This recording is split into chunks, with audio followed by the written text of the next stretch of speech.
Okay, hello everyone.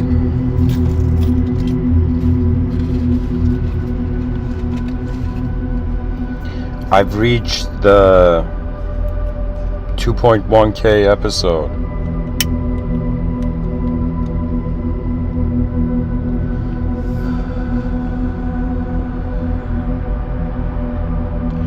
And so I thought I should speak about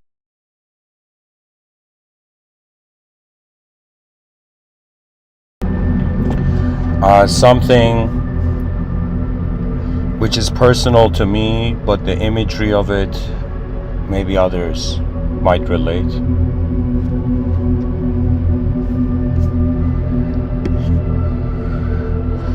So, the title is Beyond Memories of Advancement, and I wanted to speak about the Mr.Within Archetype. This is an archetype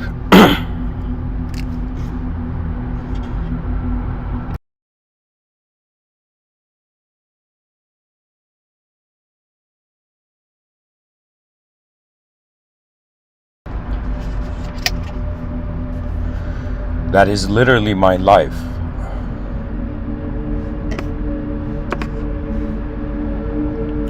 And so throughout the years of talking for my species, for the universal sector, for myself and the world,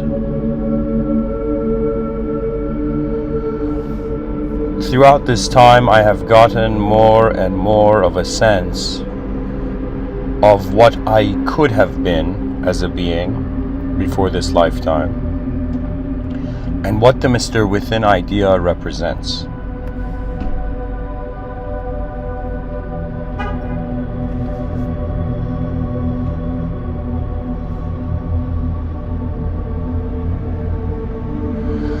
So, the idea, the inner vision that's inspiring this episode was that there came a time throughout the lectures where I found myself saying this. Many things that I've come to know, believe it or not, in the effort to communicate, the internal requirement for the communication has opened up. So, I want to tell you how the idea started, and then how it has developed. So in 2014, the term Mr.Within's gift comes into my mind.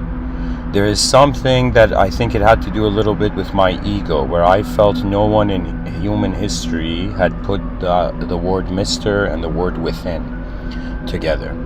Okay, so that was like the initial inspiration. Plus, when the name came, Mr.Within's gift, alongside that came the sentence, 10,000 talks for the betterment of mankind.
So, to continue,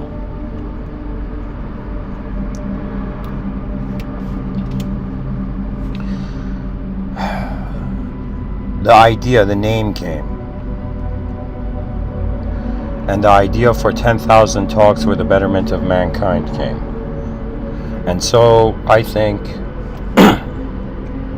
that the archetype has been established in the sense that I think any human being who gives 10,000 talks for the betterment of mankind, you're there, the archetype can apply. But what does this archetype mean to me experientially? So the idea is that what we are considering as ourself is an inner expression. And in many wisdom traditions, there's this idea that you must go within. So there is this idea of within and without.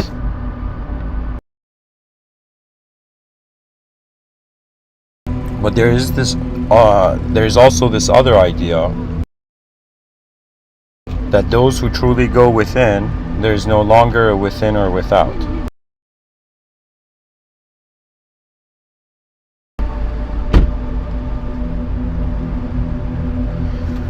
But what I want to speak about, why I've written Beyond Memories of Advancement,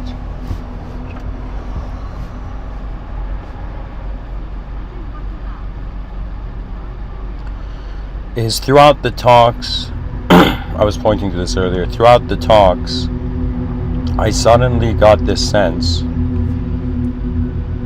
this knowing that the archetype, the idea of Mr. Within,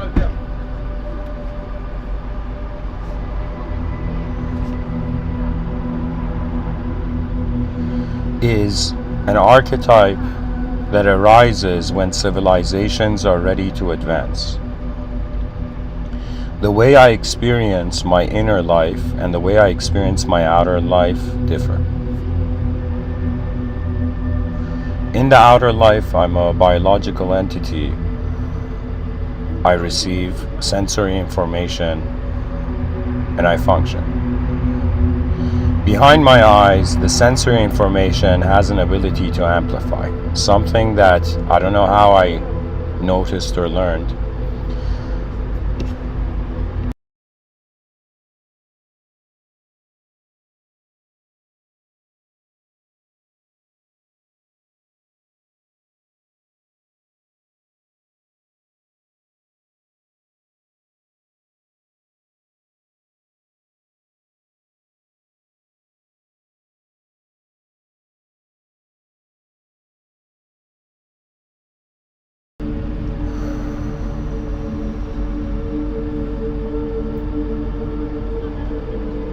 Pretty much I could see something, anything in the outer realms, and in my inner realms I could fast forward it like a film and then visualize what it would look like and what it will happen. The fast forwarding effect of the inner film gave me an ability, or forced my mind, pushed my mind to fathom shape due to the speed of expectation of the in the inner realms.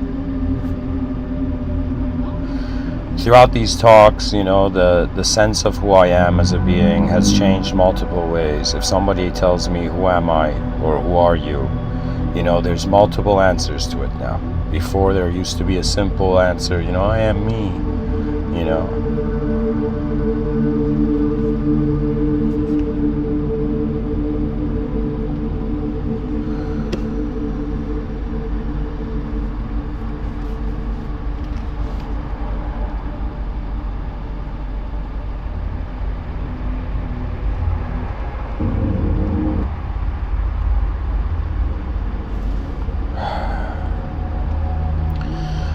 Throughout the talks, I get a vision that I have been a being that in many civilizations, through the timeline of a universal being, I have appeared and manifested. And so the idea of advancing beings in a realm is not unfamiliar to me, to the sense I have. I consider, just for a matter of conceptual and conditional explanation, that I'm a being in a visible dimension, the biological body, and what people can see of me, and that's the tip of the iceberg. There's also an invisible dimension. This part of the iceberg is shown in some sense think of it this way: there's a visible dimension, an invisible dimension, and an inconceivable dimension. The visible dimension, again, the tip of the iceberg. The invisible dimension is revealed through expression, intent, and communication through the free will. The inconceivable dimension is not human, and what this means is that part of consciousness is not a shape. It is an awareness to shape. When we wonder about what can be aware of shape that is not a shape, the answer comes that it is space. But space is in relation to matter. It's as if, in some sense, the words on let's say we write a sentence on a piece of paper, and so we realize the piece of paper has always been there. It is the words that are new, and once the consciousness is going from one word to another, the space in between separates the word. If there is no space in between, realities can have meaning. One can even see that if life is a sentence, all those people who have a non-dualistic or a sort of spiritual oneness attitude, they are actually ignoring the space between forms to unify all the forms. To see life as one giant word rather than a sentence with multiple words in it.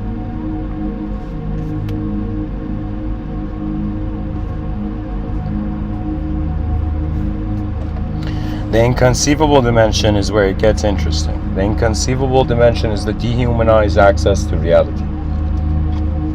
When I say I'm a different being behind my eyes than in front of my eyes, in front of my eyes, a human body looks at reality. Behind my eyes, when my eyes are closed, in some sense, by the way, people can see with their eyes closed. This is the mind's sight, the mind's eye. And they called it the mind's eye, not the mind's eyes, simply because it's a singular awareness to the inner and outer movements. So in some sense, we have been here thinking that we're a dualistic entity, and then this, or some people have to consider they're a singular entity, but it's actually a trio. So what it means is that the visible dimension, the invisible dimension, and the inconceivable dimension, they aren't like a straight line with 3 points in it, like an arrow with 3 points. What they actually are is an inverted triangle. And what that means is that from the inconceivable has arose the visible and the invisible. The invisible is fascinating to the visible because the visible suffers, because the visible feels incomplete, because space stands as a clue. Behind my eyes, what I am is an attention, an unknown presence of attention.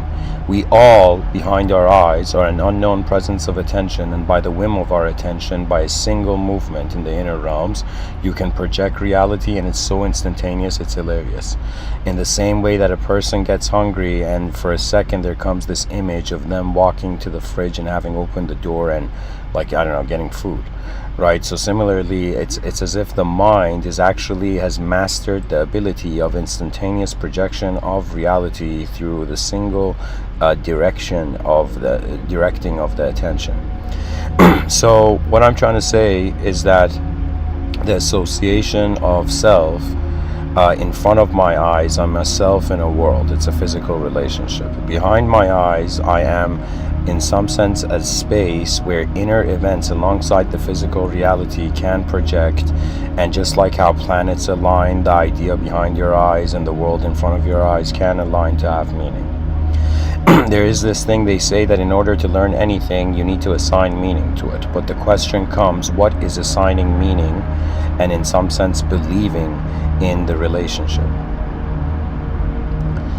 When I was younger, I considered that human beings were known beings. Now that I'm older, I see that we are unknown beings. And so the preparation of life, that means think of it as if there are two types of masteries in this reality, in this world. Okay, one sort of mastery is a conditional reality. It has to do with knowledge, and the accumulation of knowledge really is how you understand an external event, how you see an external event. Think of it this way, that human beings are three-dimensional beings, and then they've used language to create a copy-pasted version of the world in a 2D reality, and then the 2D reality, the three-dimensional, has a capability to readjust, realign. This is just the dimensions are for an example's sake.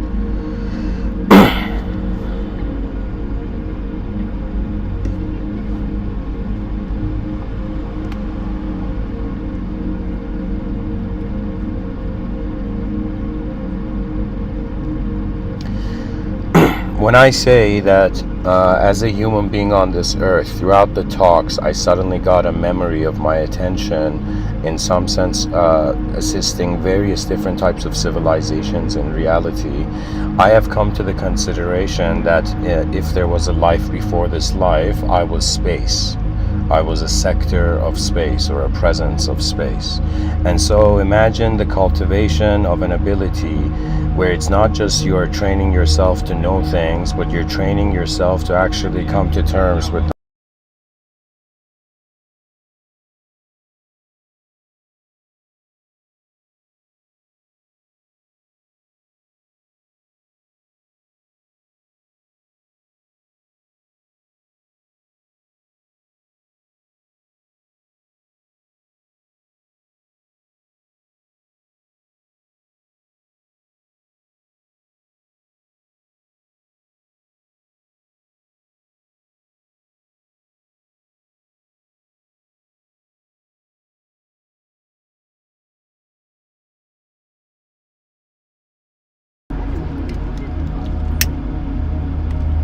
I think this episode would be interesting for viewers because I am explaining what Mr. Within means to me.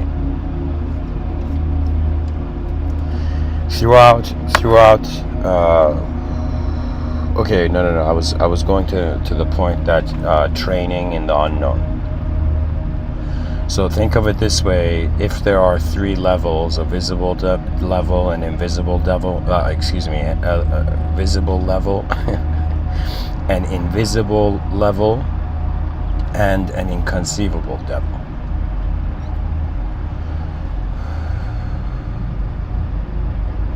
I'm starting to notice the word level and devil sound very similar. You know, guys, let me tell you this. I heard this idea that some people consider this reality to be a prison planet, in the sense that humanity are, like, in some sense, workers of a higher dimensional intent.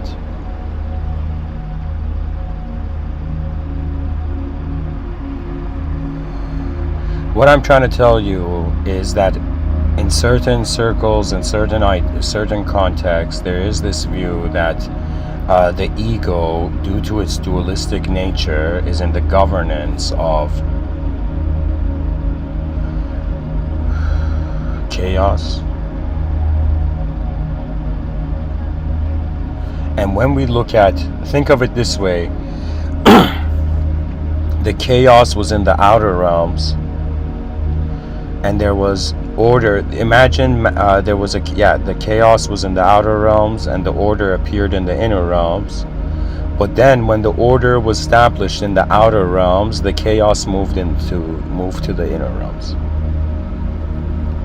Now something else presented itself, and so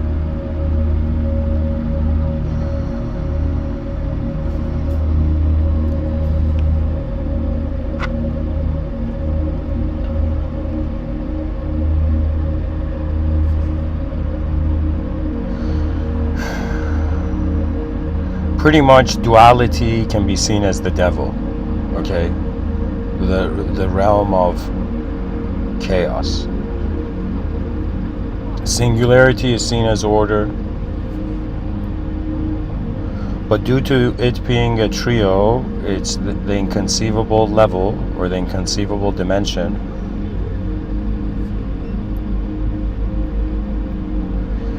It's like, again, think of it this way: there are three types of viewers, being one sort of view.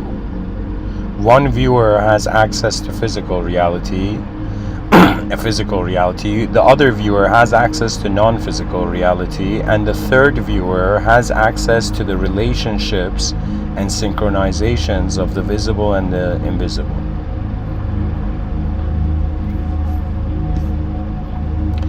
Anyways, pretty much I've come to this view that before this life, I was a being that was space, and so within the space that I was, I could manifest in any form.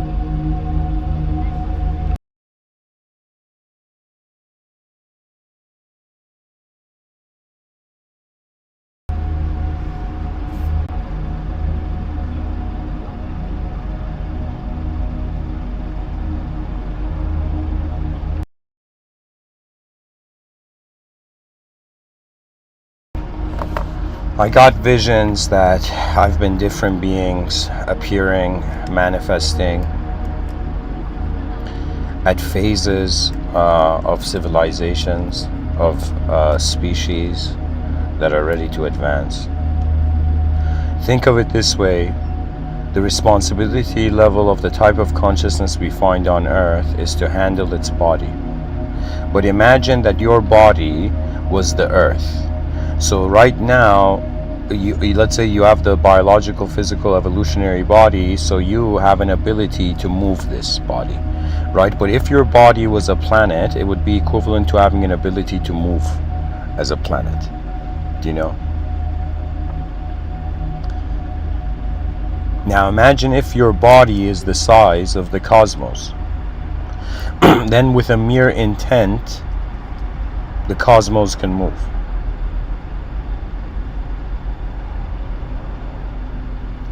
The scale of acceptance of the presence of our being. I think this is what it comes to.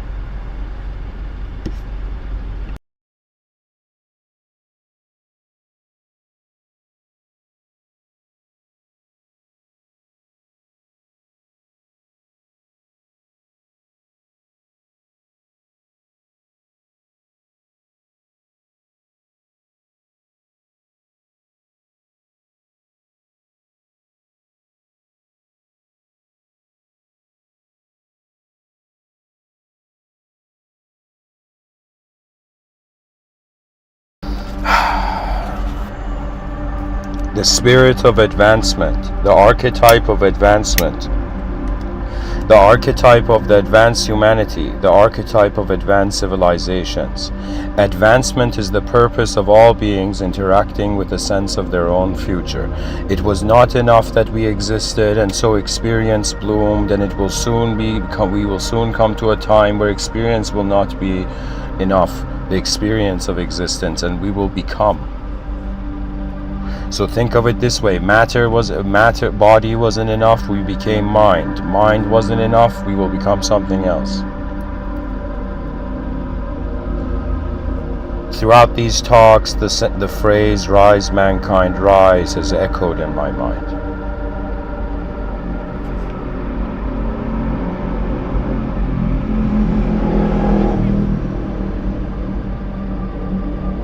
And you know, there's nothing more beautiful than one's mortality. When you realize what can be lost, then there is something to live for. But there's also something to live for what can be found. There's a huge probability, think of it like a coin flip, that after this existence, we will find ourselves to continue or discontinue. These are the options.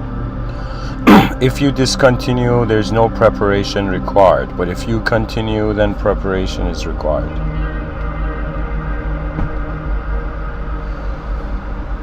I have found myself in this situation where I'm on a rock in the middle of nowhere. With my biological eyes, when I look at reality, it is what it is. But with my mind's eye, when I look at it, I see the potential of it. How is it that human beings, they have considered future selves? You know, they're trying to be responsible for their future self, but they're not being responsible for the world their future self will be in. You know, can you imagine if 8 billion people entertained the idea of reincarnation? Do you understand the responsibility level that will suddenly appear out of nowhere? Human beings will realize that they may return here again, right? And we must treat Earth as a sort of airport, where each lifetime is like a flight. But beyond the game of lives, of endless lives, this is the power of intelligence. If it can accept itself unconditionally, it can access an incredible creative power.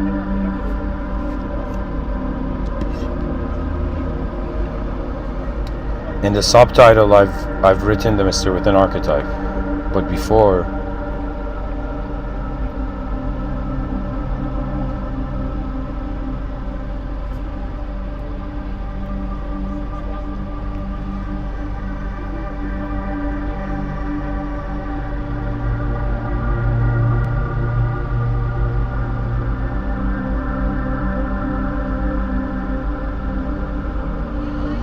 When I look at my life, actually, I was no one at the beginning. And then the shape of myself became real. And then the potential of the shape of myself became real. When I think about how I have been living, my consciousness has been watching.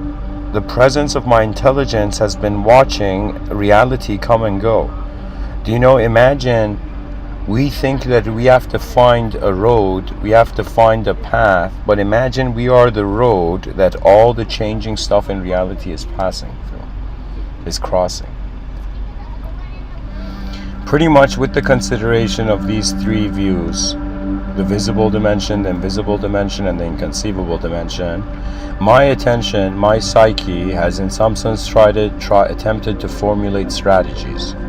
So the strategy for my biological existence is survival. The strategy for my mind is righteousness.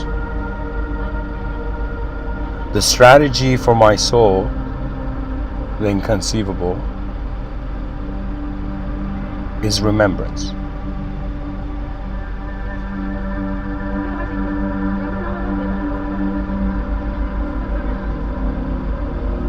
You know, before I wanted to write in the title, how can a non-physical being survive? Or how can a non-physical being suffer?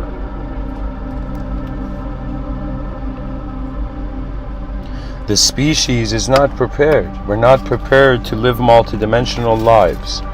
You know, we're living lives that are seeking like all our ambitions. That means imagine all your suffering and joy in the lifetime was in just one room, and there's other rooms.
You know, as the days are going by, I find my desires are becoming more and more meaningless. It's as if a physical being has everything to do, a non-physical being has nothing to do. And I have even reached this point where I'm considering that the soul is not a being, that perhaps beyond the conditions of meaning, an unconditional truth stands smiling.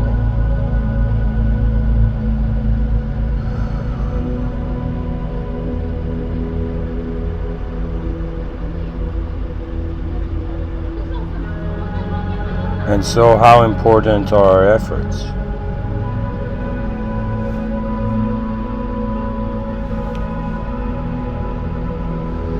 There has been many times, there was a time I had this very profound experience in my inner realms. And so there is this consideration that, even though I don't see a face, I don't see a shape, but there are moments that I have knowings of the type of presence that accompanies my own or is within it.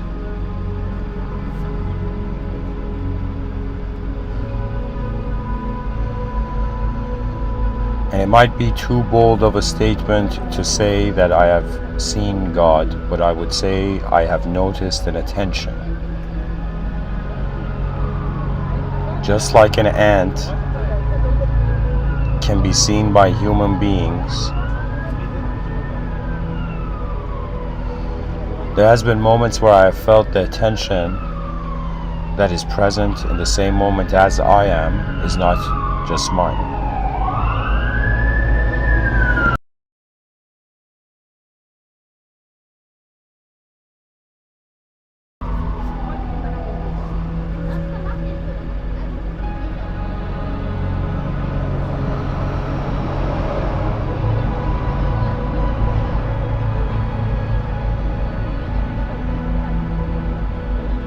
And sometimes I wonder if the meaning of reality is action-oriented.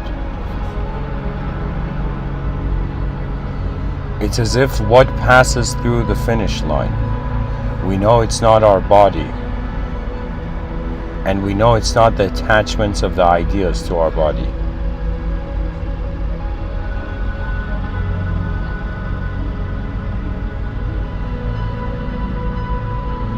And so, I don't know why I feel this way, but I have come to this moment where once you come to the unknown, there is really nothing to know.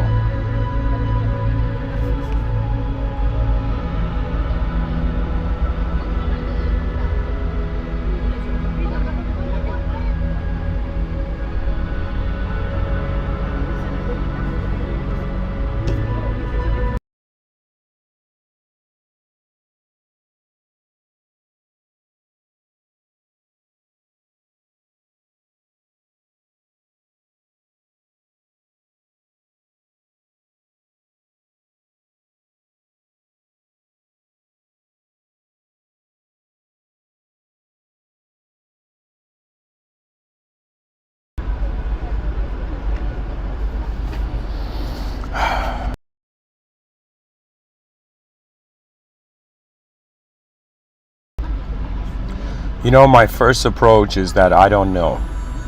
Then I try to consider the probabilities that I can know.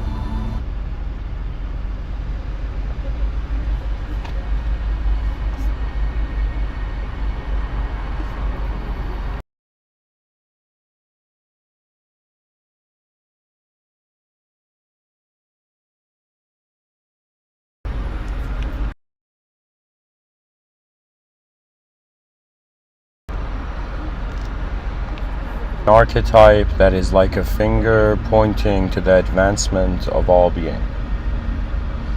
In these lectures, I've spoken about the idea of the advanced communicator.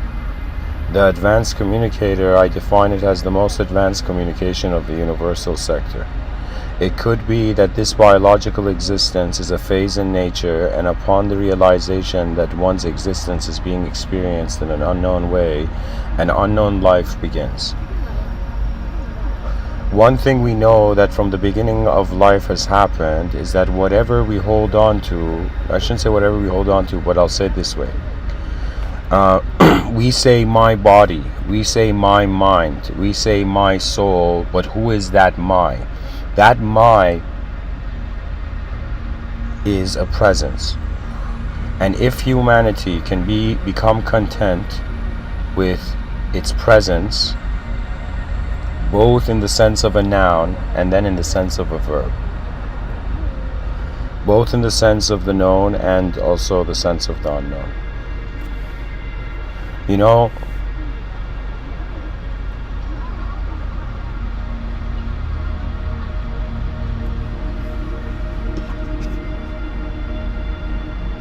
This manifestation of life, this lifetime of mine, This is why I said beyond memories of advancement, because this is where I have come to.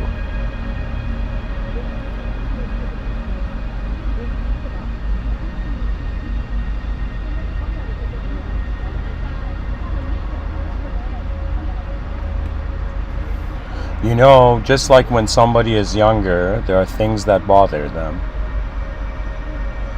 Then they get older and the things that bothered them no longer bother them. Similarly, we are in a tension that our existence could be bothering us.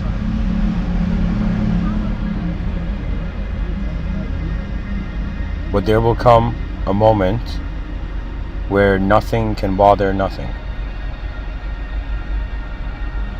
Or nothing cannot be bothered.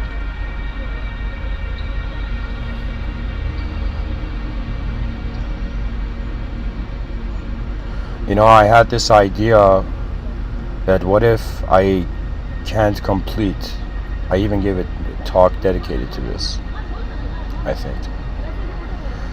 But I thought, okay, what if I cannot finish these 10,000 talks?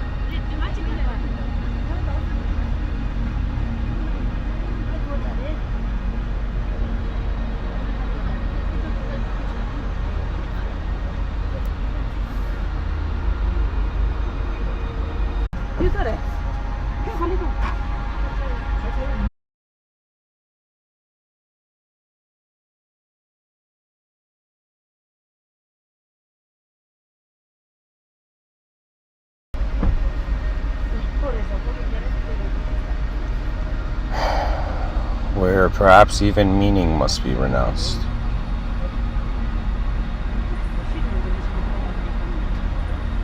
Imagine you were an immortal human. Imagine you were a human that never died. What would you do then? What would you do if you were bound to a situation? So imagine an immortal, but now if consciousness is field-like, now imagine space is immortal. Or the term may be eternal.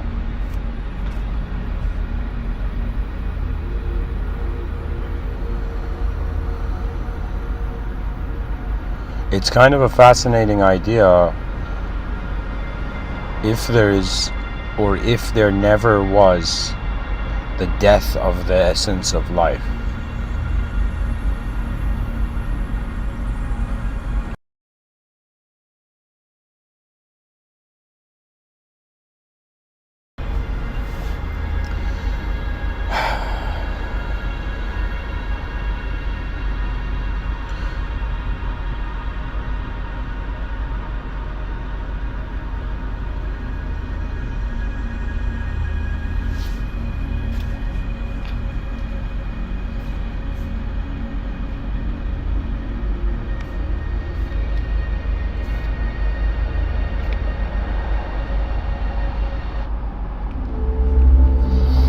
Oh,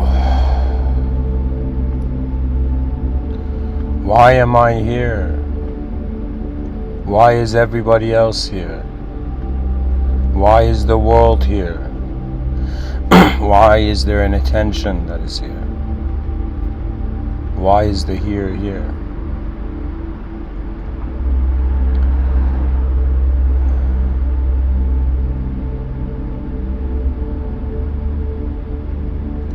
And so, if the truth of humanity is a purpose beyond an individual human mind, you know, it's as if, you know, there's a staircase towards an ultimate faith. And so it begins with having faith in yourself, and then having faith in your species, and then having faith in your world.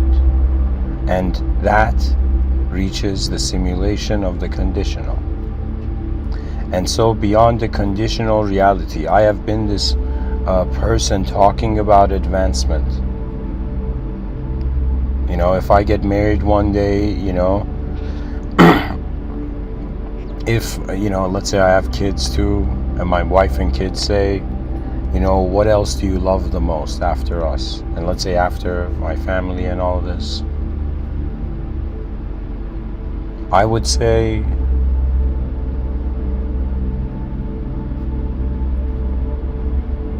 it is the idea and the vision of the advancement of beings that feel they will fail. Do you see? It's like the advancement is the greatness here. And so archetypes come and go. You know, sometimes I feel like a musician, but my whole existence is my instrument.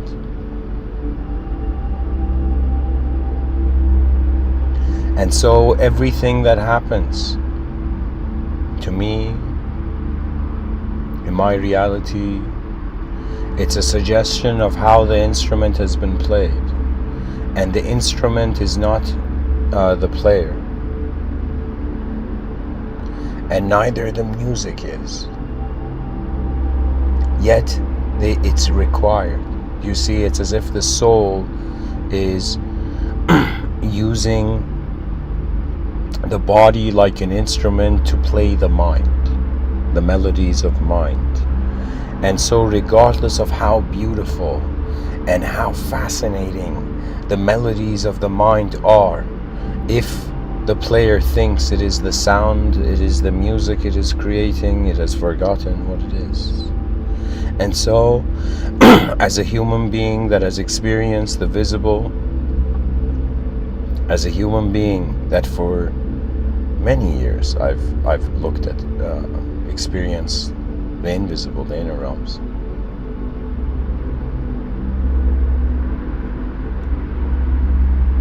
I think as a being I have reached this point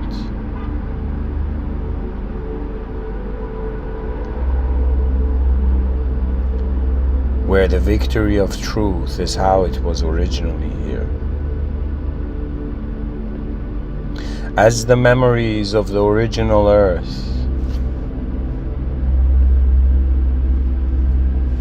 find you, your heart will laugh at the mind that believed its suffering. You see, there can be this argument made, and I think, you know, the religious population of this planet may like this argument.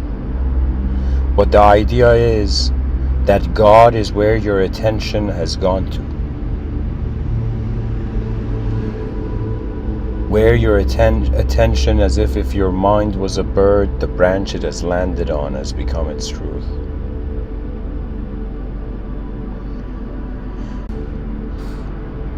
I stand as an unknown being. And so the archetype, the Mr.Within archetype, is here to say that do not fear that which encapsulates everything. In the same way we have matter and space, all of our knowledge is in the unknown. And when unknown beings do not fear the unknown, the world has become their final home.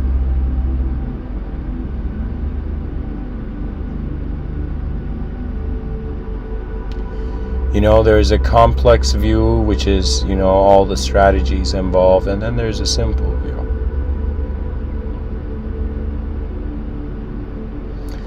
And this might sound hilarious, but I don't like the, guru disciple idea or the teacher student idea. I have this view that we're all we're all explorers of an unknown world.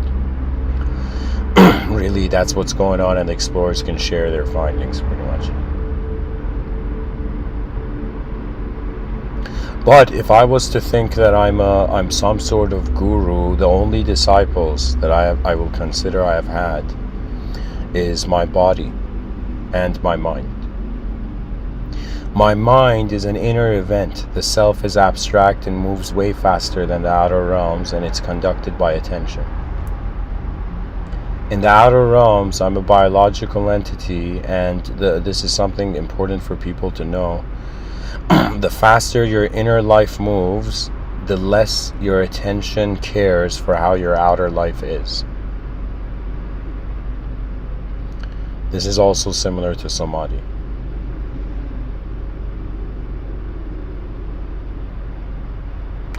It ultimately comes down to the question of what is here. Like seriously, right now I've closed my eyes and I'm wondering, okay, what is here?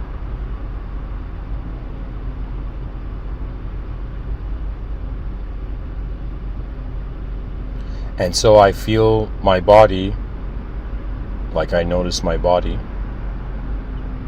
My mind, unless I choose to see with the mind's eye, is also very quiet.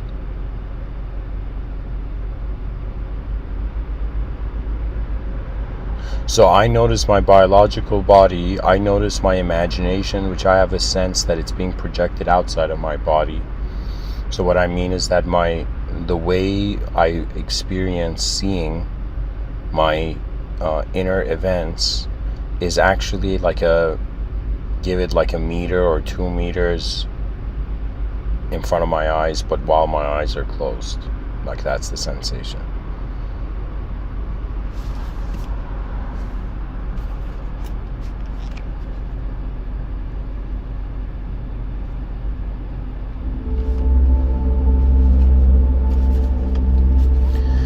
And you know, this life, I have cried, I have laughed, I have been sad, I've been happy, I've been content, I've been discontent. Felt divine in certain moments, and I have felt the opposite. I have felt,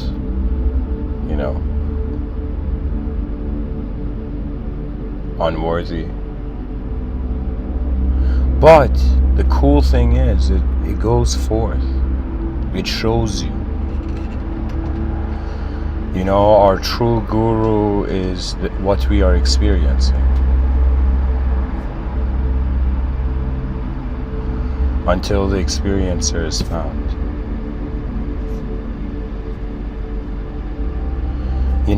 Dear viewers, I want to read some quotes right now.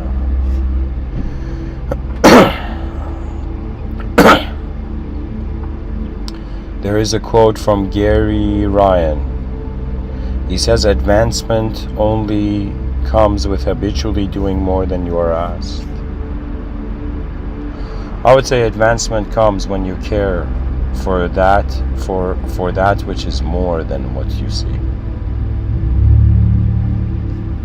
That means think of it this way, there's some beings that their intelligence is based on the past.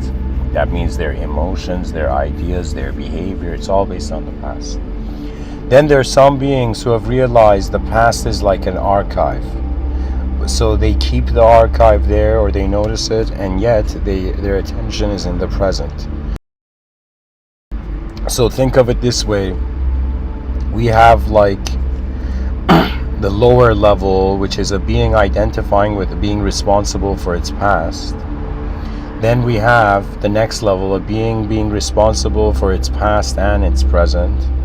And then a being that is responsible for its past, present, and future. And I honestly feel right now that if the human species has no problem, if it can reach a point where it's okay, whatever sort of past you've had, and it's okay, whatever sort of meaningless present you find yourself in. And when you realize it's also okay for the future. See, let me write this down.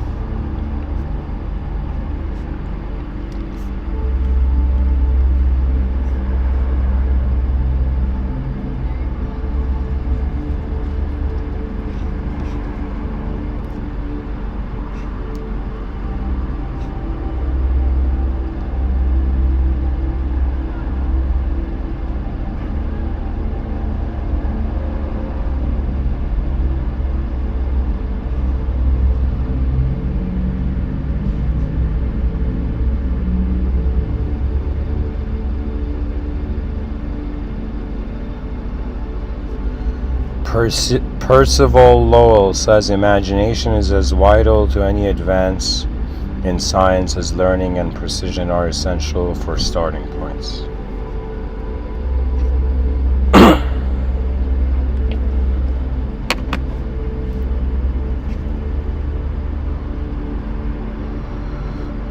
James Madison says the advancement and diffusion of knowledge is the only guardian of true liberty.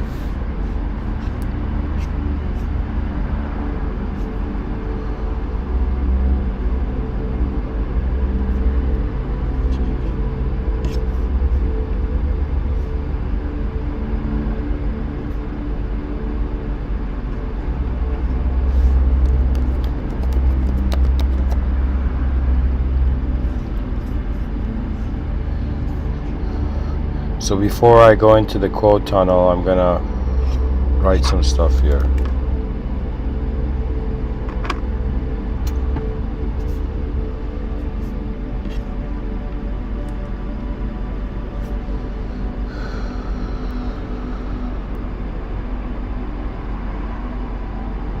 Actually, I lost the trail.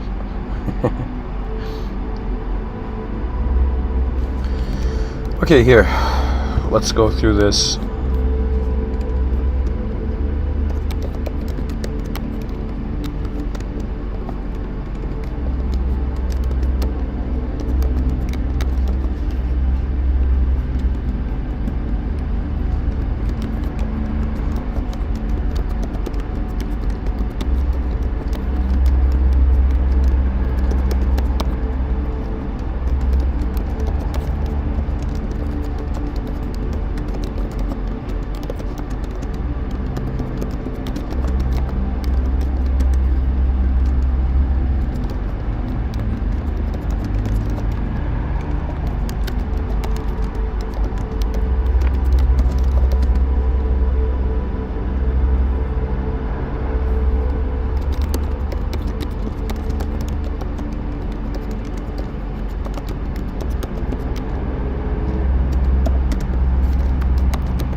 So to continue,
Guys, this is it. I see it. I figured it out. So I've written here, beyond memories of advancement. What does that mean? I've written beyond the advanced identities, since advancement is a verb. Most human beings want to advance to reach a future noun of themselves. But when you realize even that noun must advance, true advancement is a verb. The nouns are like stepping stones until we realize we are the river. The river goes forth regardless of the stones in the river.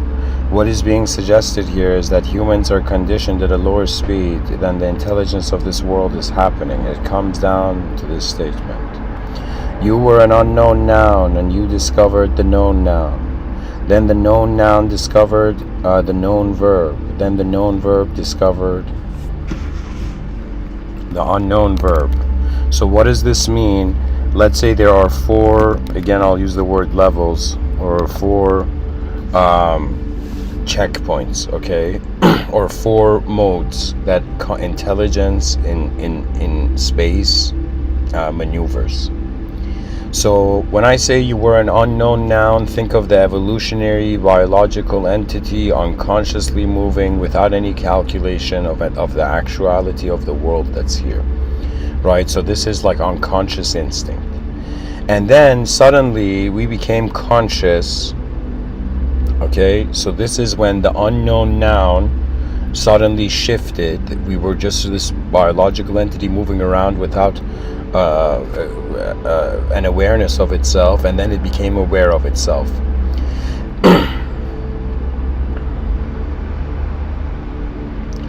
So an unknown noun became a known noun.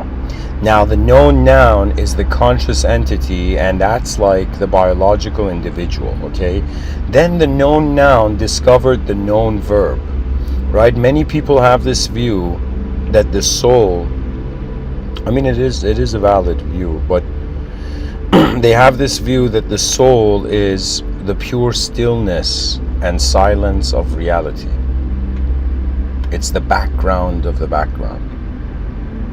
Or it's the background, or think of it this way: if the body is in the foreground, the mind is in the background. And then the background, behind the background of the mind, we have, let's say, the soul, and then behind the background of the soul, you have God. God is the inconceivable source, and also ending. It's the inconceivable beginning and ending.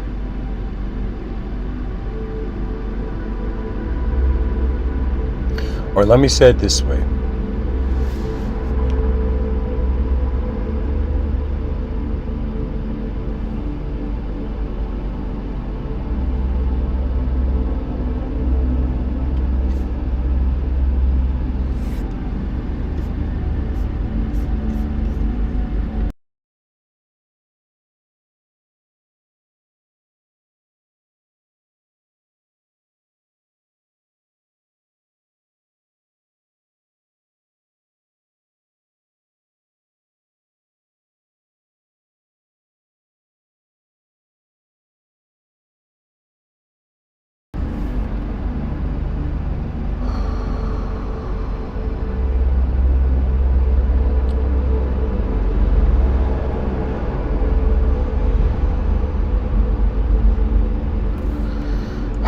From the game of an unknown noun to a known noun, and then from the game of a known noun to the known verb, we're reaching that point where beyond the human mind, it's in some sense coming to a contentment that it's an unknown verb. So I think that the unknown truth, accessible truth,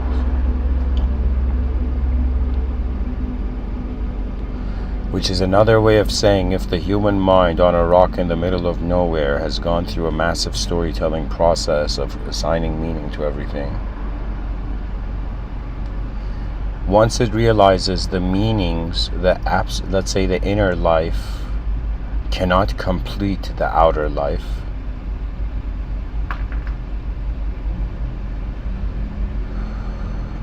think of it this way. We thought the body was incomplete. We found the mind. The mind can complete the body. But then we realized the mind is incomplete. And then now we're asking what can complete the mind. And so it could be that what is looking through as our attention has an ability or is simultaneously being self, others, and world. What I'm saying is that if there is a sort of identification of a small event in a big event, if the small event identifies as the big event or becomes the big event, then what was small? You see, then if the past you were small, and if the future is big, when you reach the future, there was nothing small, or the identification with the small was not there, right?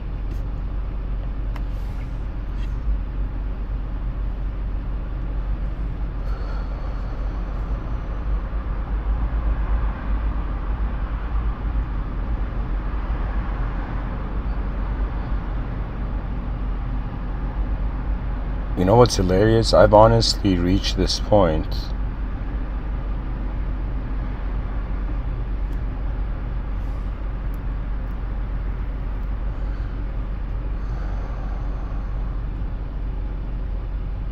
where if there is a faster search for truth, it's like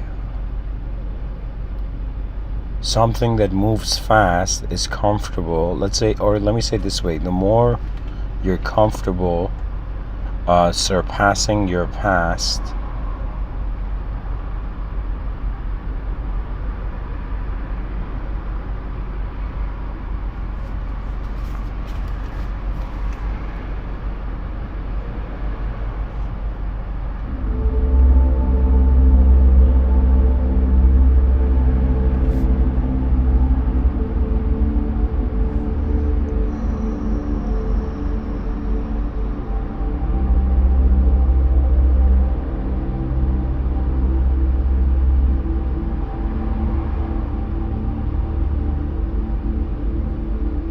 it's like, just like the Upanishads say, the seer of the seen is unseen. It's kind of like saying the meaning of reality, or think of it this way, that which sees meaning in reality, in the world, that which translates that which sees meaning has no meaning. Because there must be a space, and then the meaning comes, right? It's as if like saying, is a person reasonable before they've done anything reasonable, right? So it's as if something is meaningless until something gives it meaning and an activity. So, you know what it is? In the outer realms, the greatest strategy is the advanced civilization. It's the greatest argument. Everybody will come to it. I'm just the early bird. You're gonna see. I'll give it like in the next 100 years. You're gonna see everybody, even the politicians. Everybody's gonna talk about advanced civilizations.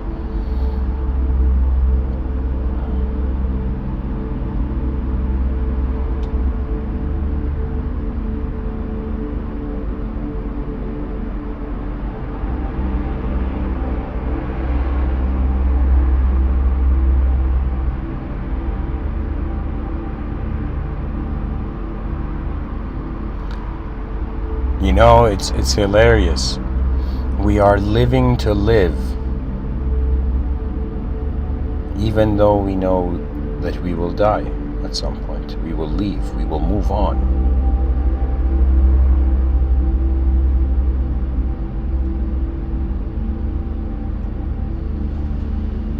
But all movements, where do they move on? Where does movement move on to? You see, it's advancement. It's like the cosmos has created a situation where consciousness is experiencing, whether it's becoming lesser or more. In the outer realms, when you're younger, you don't notice it. We have the impression we're becoming more and more and more, and I want to be.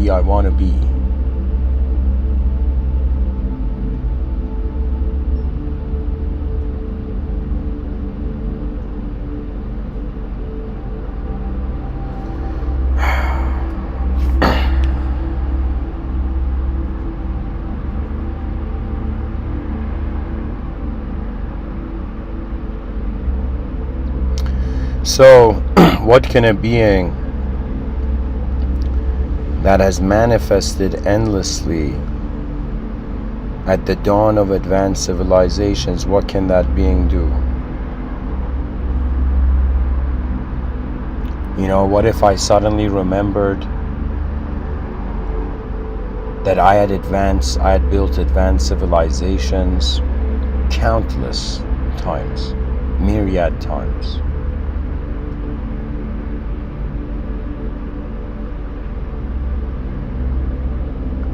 And so one can say the soul that manifests out of fear feels unworthy. But the soul that manifests out of love, its worth is everything that is cared for. You know, life is kind of like you perform and then you watch what happens.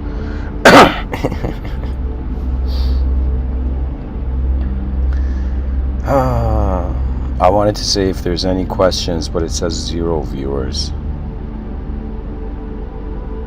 So I guess if nothing has a question, perhaps everything is the answer.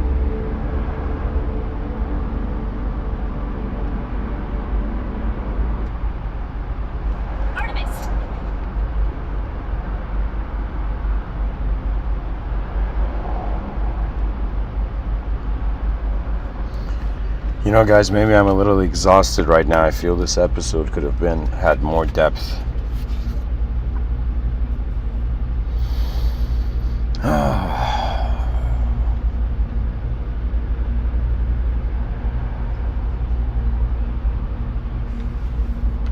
Shall our species hear the greater commands of its future?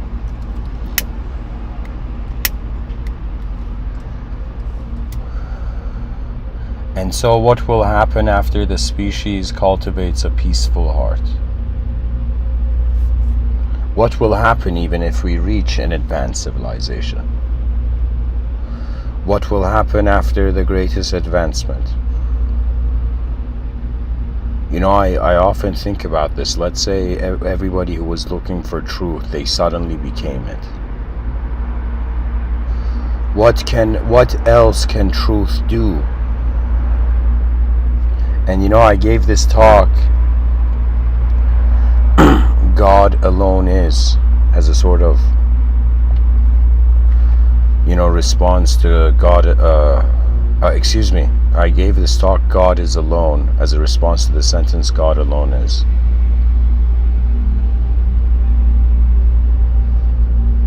And so, at the most advanced, really, actually, there is no more advancement there. That means, think of it this way, you as a human being, you don't try to be a human being, you are a human being. You know, human beings try to get enlightened, they try to be enlightened, right? But if you were enlightened, would you try to be enlightened? No. So if somehow all the human beings on earth, through the Mr.Withinian effort and the advanced humanities effort,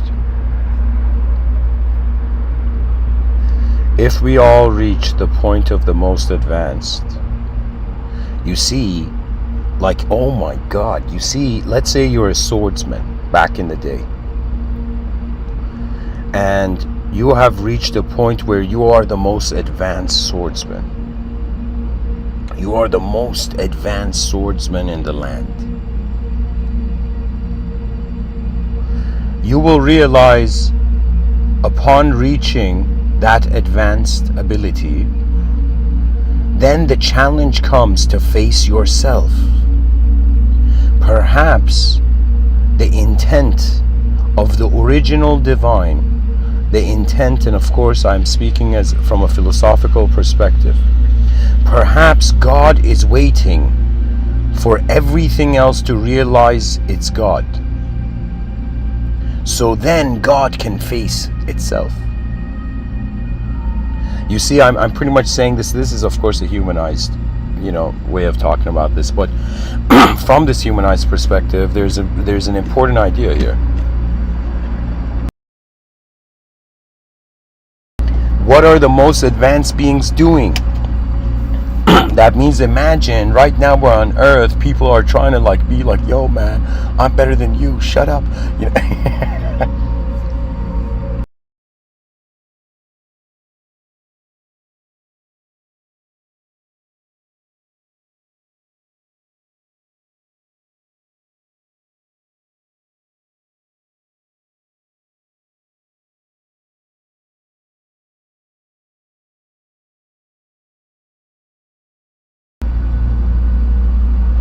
So what I'm saying here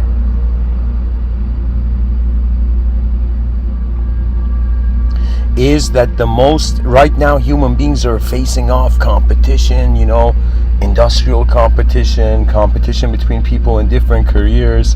You know, you have like UFC fighters beating the shit out of themselves on each other, you know. But imagine this is all nothing. Imagine all human advancement is child's play. Imagine right now in this universe they are way more advanced beings. And imagine there is the collision of spaces. That means imagine formed creatures fought over formed territory. But now imagine formless beings are in some sense colliding with one another. That means the authorization of minds in the void. Do you see? It's as if sectors of space, you know, battling it out to see which is the most advanced. But I'm saying that the most advanced being will realize that it has only itself to face. Just hear that idea. The most advanced has only itself to face. It would be similar to saying that God can only face himself. Ooh.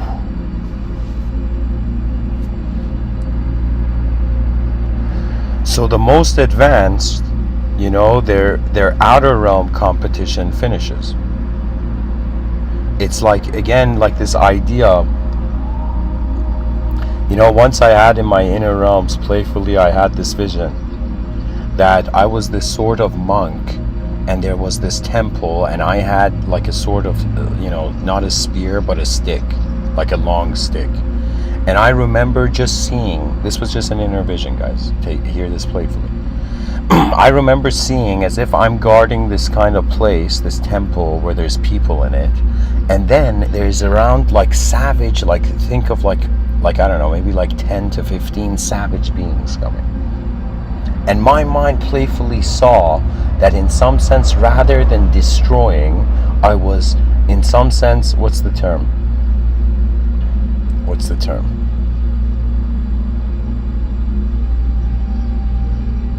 I was diffusing, let's say. You see, there is this idea that the most, like for example, a master swordsman, or like someone who's cultivated incredible mastery, when they actually, like imagine a master swordsman in a battlefield and someone who's just new in the battlefield, right? Those people who are new in the battlefield, they're functioning on the level of identity. Right, their strength is coming from, yeah, I'm gonna go do this, right? You know, like some sort of savage intent, right? They just want to fight, right? But then in their inner realms, they're actually in a battlefield. But when you see that master swordsman has no nervousness, has no fear. Why? Because in his inner realms, he is walking in a garden. In his outer realms, he's in some sense blocking all blows. What I'm trying to say is that in the consideration of what would the most advanced do, I would say that the most advanced has no competition other than itself. So in some sense, if we follow this idea that God was the most advanced being or presence, this advanced being had no competition, so it had to simulate, it had to in some sense surpass, just like a human being surpasses their own inferiority. Similarly, the only being that could challenge God was God's will. It was the willingness. And in that episode where I said God is alone, there was such a profound idea in it, because it even relates to the idea of why God is all loving.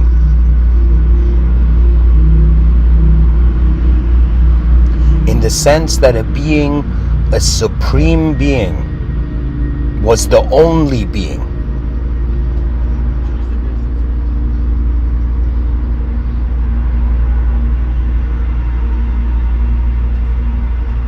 So imagine truth being alone, and truth realizing there can be none that can in some sense contest it. So it created beings that could experience, even though its experience was complete.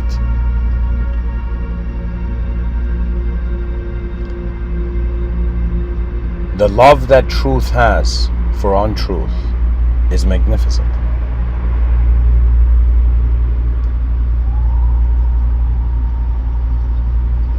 That means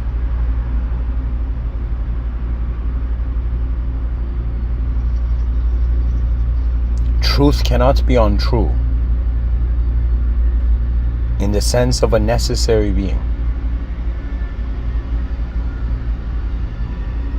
You know, when I was younger, the idea of destiny was interesting to me, because destiny was as if like the film has already been finished, right? That means imagine somebody directed a film, the footage is there. Now the only thing the person has to do is edit the footage. Destiny is kind of like the film is completed.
So, if the most advanced has nothing else to do, there's nothing that can contest it.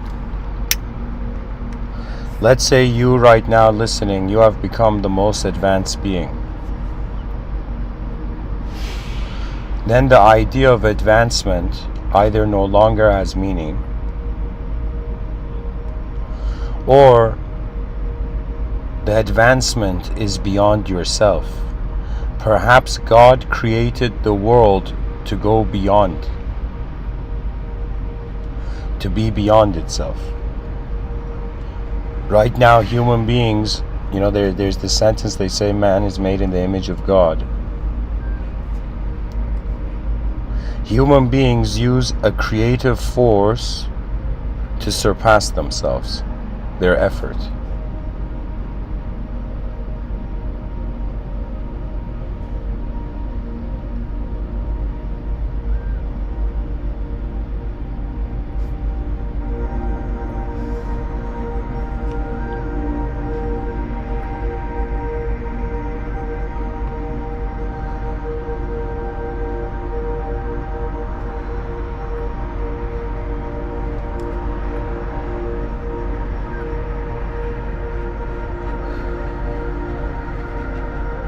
It's like the most advanced version of me has itself to deal with.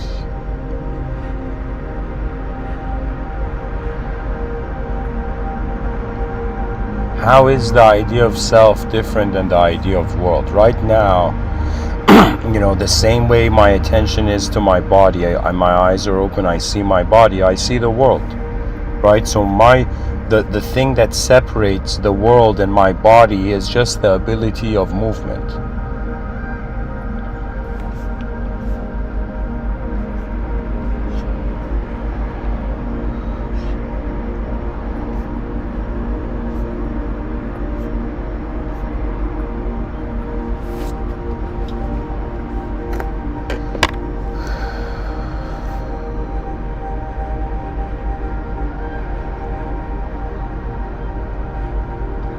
It's like, what do you do after you've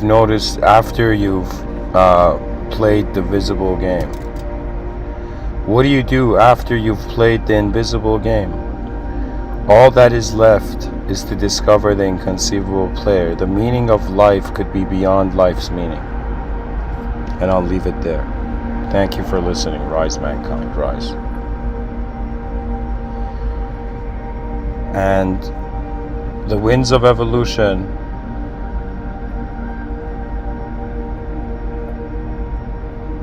remind us that it is an incredible privilege and blessing to get to see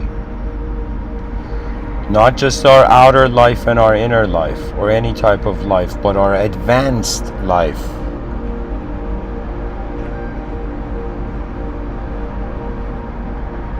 The life of the advancement of the world.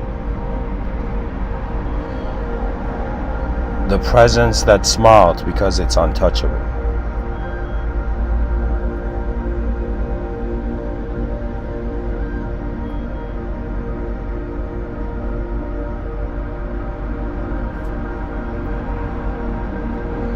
And when the whole world wakes up, nothing could never have been asleep.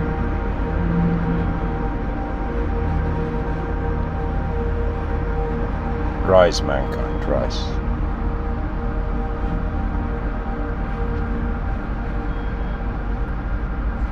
The spirit of advancement has already protected your destiny.